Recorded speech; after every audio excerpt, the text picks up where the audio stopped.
ભારતીય જનતા પાર્ટીના સરકારના માનનીય પ્રવક્તા અને કૃષિ મંત્રી ગઈકાલે એમની પ્રેસ દરમિયાન એમને જે વાતો મૂકી, બેહુદી વાતો, ગંદી વાતો, અસંસદીય અને અસંવૈધાનિક વાતો, જે સત્તાધીશ શાસકને ન શોભે એવી વાતો, બુદ્ધિનું પ્રદર્શન અને અજ્ઞાનતા દર્શાવતી વાતો એ ગુજરાતની જનતાએ સાંભળી.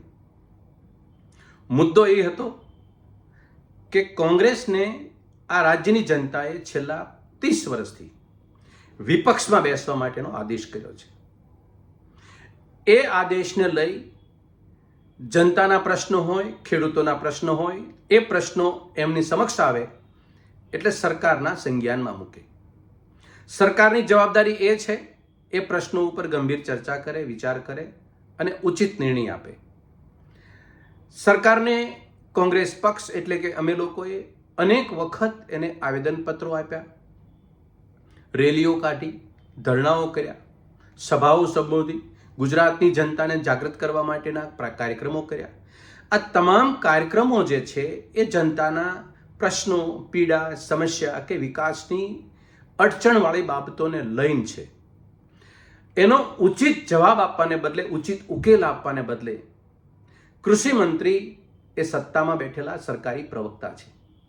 સરકારી પ્રવક્તાએ એનો ઉકેલ આપવાને બદલે કોંગ્રેસને 1982 એટલે આશરે 43 વર્ષ પહેલા એમને એનું દ્રષ્ટાંત ટાંક્યું. માન્ય કૃષિ મંત્રી, માન્ય સરકારી પ્રવક્તા 42 વર્ષે એની 13 વર્ષની ઉંમર હશે. એ 13 વર્ષની ઉંમરે જે યાદ રહ્યું છે એ આજે એને પુનરાવર્તિત કરે છે અને 43 વર્ષ દરમિયાનનું યાદ આવે છે.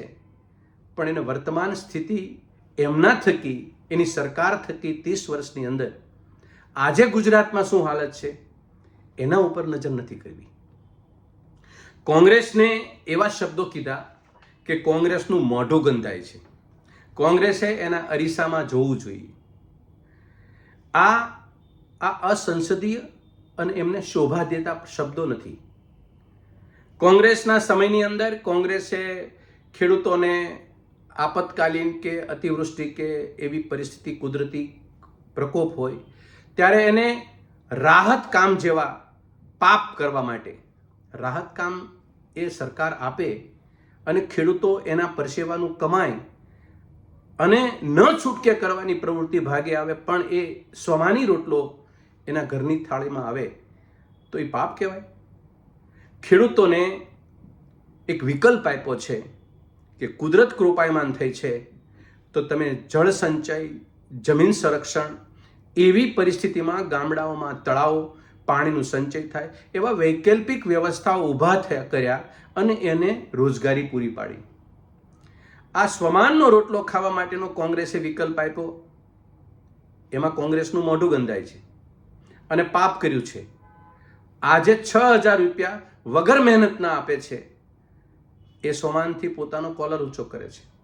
હું ગુજરાતની 6.5 કરોડની ખેડૂતો અને તમામ લોકોને કહેવા માંગુ છું, આપણે સૌ પરસેવો પાડી અને કમાઈ એમાં આપણને આનંદ અને ખુશી હોય કે આપણે કોઈનું મફતનું લઈ લઈએ એમાં આનંદ અને ખુશી હોય. સરકારને 6,000 તમે આપો છો, 20,000 લઈને આપો છો. ન ભૂતો ન ભવિષ્યથી ભારતની સરકારે જીએસટી તગડા નાખી અને ખેડૂતોની કમર તોડ નાખી છે અને કમર તોડ નાખ્યા પછી તમે મીઠું ભભરાવા જાઓ છો, એના 6,000 રૂપિયા આપ્યા છે. એ સમાન નથી.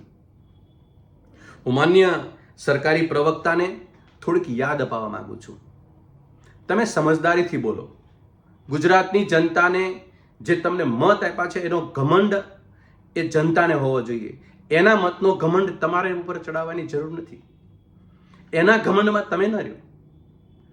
જનતા કાલે તમારાથી મોઢું ફેરવી લેશે. આ જવાબદારીઓ કોણ નિભાવશે? જે તમારા પરમ પુણ્ય પ્રતાપે આ જનતાને ભોગવવાનો વારો આવ્યો છે. પહેલી વાત તમને એ મૂકવા માંગુ છું, આ રાજ્યની અંદર 20 લાખ લોકો ડ્રગ્સનું સેવન કરતા થઈ ગયા તમારા પુણ્ય પ્રતાપે. આ રાજ્યની અંદર રોજ 30 ભ્રષ્ટાચારની ફરિયાદો પોલીસ રેકર્ડ ઉપર નોંધાય છે તમારા પુણ્ય પ્રતાપે.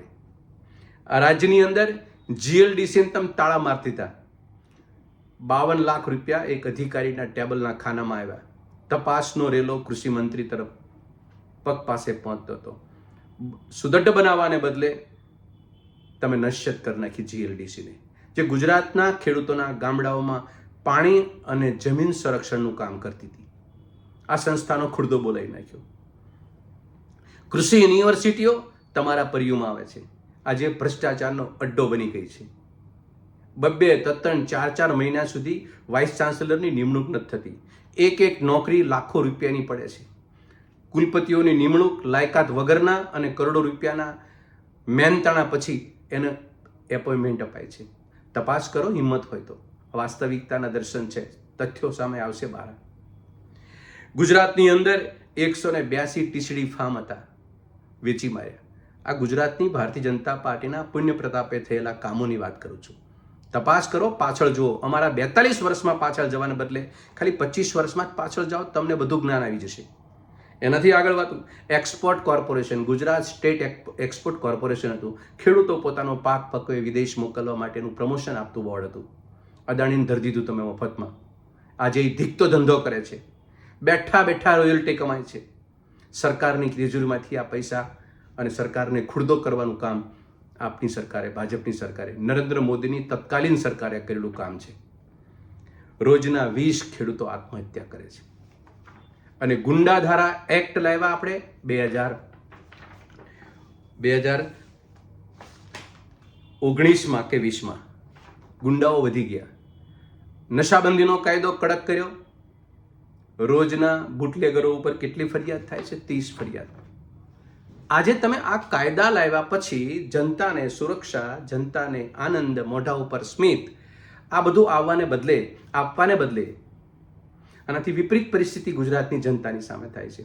એટલે હું કહું છું કે કોંગ્રેસની સરકારમાં ગુંડાગીરી હતી. પોલીસ સ્ટેશને ફરિયાદ કરવા જાય ત્યારે આરોપીઓ ત્યાં બેઠા હોય, ત્યાં ગુનેગારથી ગામડાઓ થરથર કાપતા હતા. તમે દુષ્કાળમાં અંદર રાહત કાપવાનું પાપ કર્યું છે. તમે તમારા અંતર ભીતરમાં જજો તો ખ્યાલ આવશે આજે આપ શું કરી રહ્યા છો. અને એક વાત ગુજરાતના મિત્રો માટે, સાથીઓને કહેવા માંગુ છું, ખેતીવાડી એક વિષય એવો છે કે એને દરેક બાબતે તમે એને સંવેદનાથી ભરીને તમે નહીં જુઓ. ખેડૂતો, ગામ અને પરિસ્થિતિ સામે તમે એક અલગ મિજાજથી નહીં જુઓ તો ખેતી તમને કંઈ આપી શકે એવી પરિસ્થિતિ આજ બચી નથી. અને સરકારની અંદર બેઠેલા ભાજપાના 9 થી 10 કૃષિ મંત્રીનો સીધો એક રિપોર્ટ તમારી પાસે મૂકવા માંગુ છું કે ગુજરાતની ભાજપા સરકારનો કોઈ કૃષિ મંત્રી રિપીટ એ મંત્રી પદમાં પામ્યો નથી. કાંઈ કૃષિ મંત્રી બીજે વર્ષે હારી ગયો છે અથવા તેને સરકારે ટિકિટ નથી આપી એની પાર્ટીએ. આ ગુજરાતના કૃષિ મંત્રીની જવાબદારી સંભાળનાર લોકોની હાલત છે. એનો મતલબ એમ થયો કે ગુજરાતની 30 વર્ષની અંદર ખેતીવાડી ખાતામાં જે ધંધા ચાલે છે, કૃષિ યુનિવર્સિટીમાં જે ધંધા ચાલે છે અને ગુજરાતમાં કૃષિ વિભાગ તરફથી જે પરિણામ મળે છે, આ પરિણામ સીધું ને સટે છે કે આમને ભ્રષ્ટાચાર કરવા સિવાય કશું કર્યું નથી. પરિણામ ગુજરાતની ખેડૂતોના હિતમાં નથી આવ્યું. ફરીને ગુજરાતના કૃષિ મંત્રી તરફ ઇશારો કરતા કહેવા માગું છું, માન્ય કૃષિ મંત્રી એ સરકારી પ્રવક્તા છે. એ નાતે એમની જીભાન ઉપર અસંસદીય, અસંવૈધાનિક, અપરિપક્વ કે અજ્ઞાનતા ભરેલી વાતો ગુજરાતની જનતાની સામે ન મૂકો, કારણ કે એમાં સરકારનું પણ અહિત છે અને જનતાનું પણ અહિત છે. આપ સૌનો આભાર, ધન્યવાદ, જય હિન્દ.